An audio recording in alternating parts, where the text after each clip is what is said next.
Gandhi did not leave. Instead, he proceeded to Motihari, the capital of Champaran. Several lawyers accompanied him.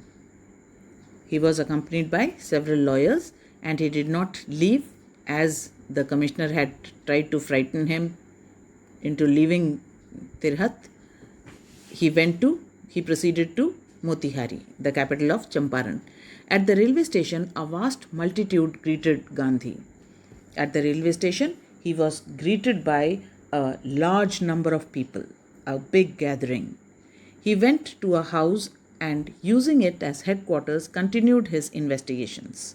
Now, there he took a house which he made it as his headquarters, and from there he started investigating into the matters of the sharecroppers, trying to find out what was the truth about their matter. A report came in that a peasant had been maltreated in a nearby village. He heard that a peasant had been ill-treated, probably beaten up, in a nearby village. Gandhi decided to go and see. The next morning, he started out on the back of an elephant.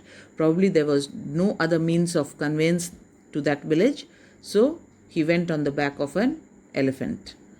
He had not proceeded far when the police superintendent's messenger overtook him and ordered him to return to town.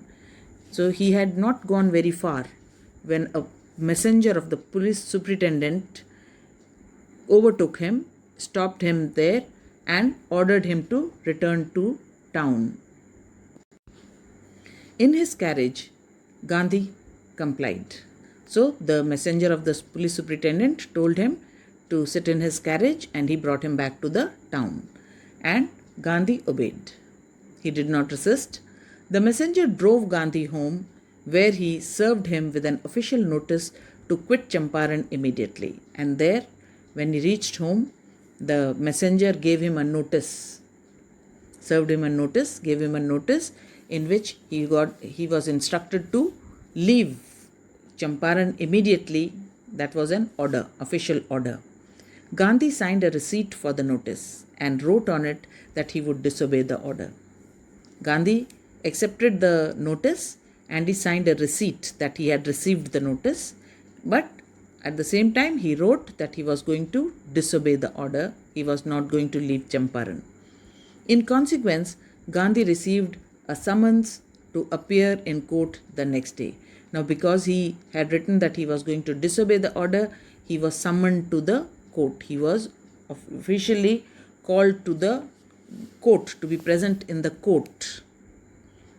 All night, Gandhi remained awake. He telegraphed Rajendra Prasad to come from Bihar with influential friends. He sent instructions to the ashram.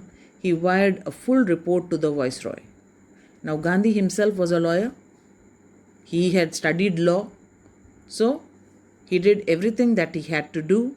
He first of all telegrammed. Earlier, there were telegrams for a quick message. The telegrams were sent. So, he telegraphed Rajendra Prasad to come from Bihar with influential friends, with prominent friends who had influence, and he sent instructions to the ashram. He wired a full report to the viceroy. He also sent a complete report to the viceroy regarding the matter. Morning found the town of Motihari black with peasants. That means morning found the town of Motihari black with peasants. Now in the morning, the whole town of Motihari was full of peasants. All the peasants had come out on the road. They did not know Gandhi's record in South Africa. They did not know much about Gandhi's background. They did not know what Gandhi had done in South Africa and all. They had merely heard that a Mahatma who wanted to help them was in trouble with the authorities. Only thing that they knew was that the noble person who had come to help them was in trouble with the authorities. Something had gone wrong and the authorities were after this person who had come to help them. Their spontaneous demonstration in thousands around the courthouse was the beginning of their liberation from fear of the British. Now, spontaneously, that is, of their own free will, nobody had called them to come out. It was a voluntary action. They voluntarily came out in protest to show, demonstration to show, in thousands around the courthouse. They all gathered around the courthouse to know what was wrong. Why was the person, Mahatma Gandhi, was called to the court? This was the beginning of their liberation from fear of the British. Up till now, if anything went wrong, these people used to shut themselves inside the houses with the fear that they might get prosecuted or beaten up by the Britishers. But this was the first time when no one had told them to come out. Of their own free, voluntary will, they had come out and they had stood around the courthouse. The officials felt powerless without Gandhi's cooperation. Now the officials, they were very helpless and they asked Gandhi to help them manage the crowd. He helped them regulate the crowd. Gandhi willingly helped them to regulate the crowd. He was polite and friendly. He was very polite with them and he was friendly also. He was giving them concrete proof that their might, hitherto dreaded and unquestioned, could be challenged by Indians. Now, he did not have to point out. This was a proof. It was a very concrete proof, a very solid proof that the crowd, the people who were afraid of the Britishers, they obeyed them without questioning them. They also can turn against them. The Indians also can defy them. They can also dare them. The government was baffled. The prosecutor requested the judge to postpone the trial. Now the government was very confused and confounded. They did not know what to do, how to handle the situation. The prosecutor requested the judge. The prosecutor is the one who institutes a criminal case. He requested the judge to postpone the trial, put the trial on some other date. Apparently, the authorities wished to consult their superiors. It was very obvious that they wanted to consult their higher authorities. Gandhi protested against the delay. Now Gandhi, he opposed this delay. He read a statement pleading guilty. He read a statement in which he confessed his faults, his fault of disobedience. He was involved, he told the court, in a conflict of duties. He said the court that he was involved is entangled. He was entangled in a conflict of duties. There was a conflict of duties going on in his mind. On the one hand, not to set a bad example as a lawbreaker. He did not want to set a bad example as a lawbreaker.